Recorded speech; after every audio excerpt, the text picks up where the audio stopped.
একটা রেসিপি খুব ট্রেন্ডিংয়ে চলছে। ছোট বড় সবাই খুব পছন্দ করছে। সেটা হলো বম্বলনি বা ডোনাট। আর রেড ভেলভেট এই ডোনাটটা সবাই খুব পছন্দ করছে, ছোটরা বিশেষ করে। আর এইটা পছন্দ করার একটাই কারণ হচ্ছে যে এর মধ্যে ফিলিং আছে, ক্রিমি ফিলিং। এটার জন্য বেশি টেস্টি হয়ে থাকে। তো আজকে আমি এই রেসিপিটি করে দেখাবো। আশা করছি সবাইকে ভালো লাগবে। এই বম্বলনি তৈরি করতে আমি নিয়েছি ১ কাপের মতো তরল দুধ, ১ চামচ ইস্ট নিয়ে নিলাম, লবণ দিয়ে দিলাম সামান্য একটু, আর চিনি দিয়ে দিয়েছি ৩ টেবিল চামচ। একটি ডিম দিয়ে দিলাম, আর বাটার আনসল্টেড বাটার দিয়ে দিলাম ২ টেবিল চামচ। তেল দিয়ে দিলাম ২ টেবিল চামচ। দিয়ে এটাকে ভালো করে মিশিয়ে নিব। আর আমি এখানে কিন্তু কুসুম গরম তরল দুধটি ব্যবহার করেছি। ময়দা অ্যাড করব। ময়দাটা আমি ২ ভাগে দিচ্ছি। প্রথমে একবার দিয়ে ভালো করে মেখে নিচ্ছি। এখানে আমি ২ কাপ ময়দা নিয়েছি।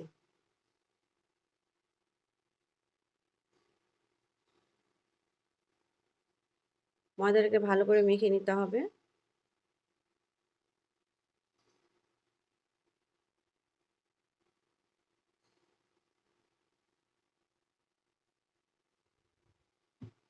এখন আমি ঢাকনা দিয়ে ঢেকে রাখতেছি আধা ঘন্টার জন্য। আধা ঘন্টা পরে আমি ফিরে এলাম। আমি এখন এটাকে ভালো করে মথে নেব।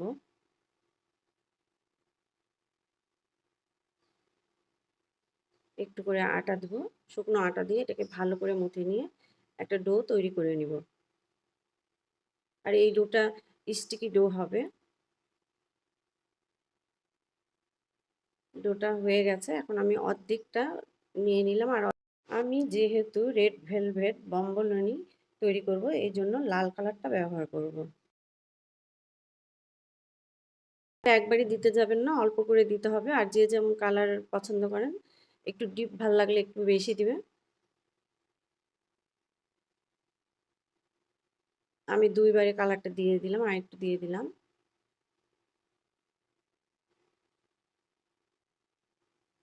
দিয়ে এটাকে ভালো করে মিশিয়ে নিতে হবে।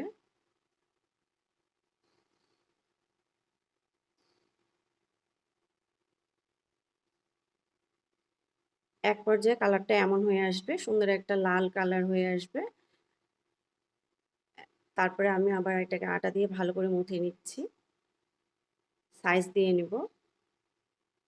আর ডোনাটের সাইজ একটু ছোট ছোট হয়।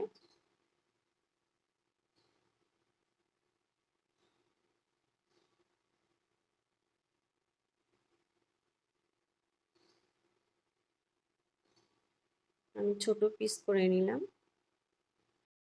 এখন আমি এটাকে ২ হাত দিয়ে সুন্দর করে গোল করে পেঁচিয়ে পেঁচিয়ে করে নিলাম, আর হাত দিয়ে গোল করে নিচ্ছি, যাতে এটা তেলে দিলে আবার ভেসে বড় না হয়ে যায়। সাইজটা খুব সাবধানে করতে হবে, আর পেঁচিয়ে পেঁচিয়ে টাইট করে করতে হবে।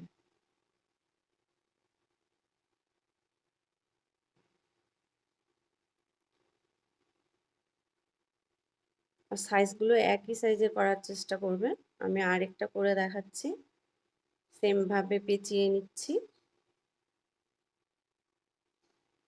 এই তো দেখতেই পাচ্ছেন। আর এইভাবে আমি সবগুলো করে নিয়েছি। আর উপর দিয়ে আটা ছিটিয়ে দিবেন যেন লেগে না যায়। আর একটা ফ্রাই প্যান বসিয়ে দিয়েছি। আর তেলটা কিন্তু একদম হালকা গরম থাকতে হবে। চুলাটা আমার মিডিয়াম টু লোয়ে রয়েছে। এখন আমি দিয়ে দিচ্ছি ডোনাটগুলো।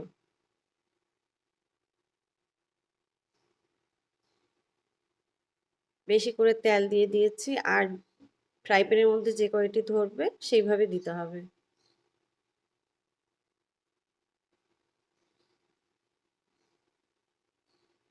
গ্যাসের ফ্লেমটা একদমই লোতে রেখে দিবেন। এই যে আমার এক পাশ হয়ে গেছে। আমি এখন এগুলোকে উল্টিয়ে দিব।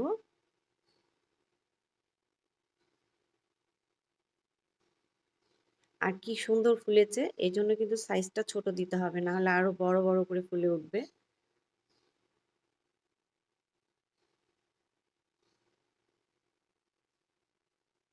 আর এটা কম আঁচেই করে নিতে হবে, নাহলে ভিতরে কিন্তু কাঁচা থেকে যাবে।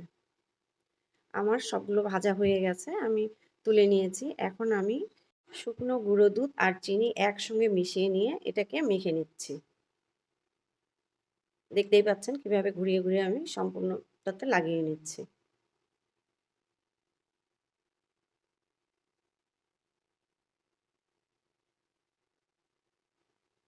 এইভাবে আমার সবগুলো করা হয়ে গেছে। এখন আমি ফিলিং দিব। এখন আমি ক্রিম দিব। আর এই ক্রিমটা আমি কাস্টার্ড ক্রিম দিয়ে তৈরি করেছি। আর ক্রিমটা কিভাবে দিচ্ছি ভিতরে দেখে নেন, আমি কেচি দিয়ে মাঝখানটা কেটে নিচ্ছি।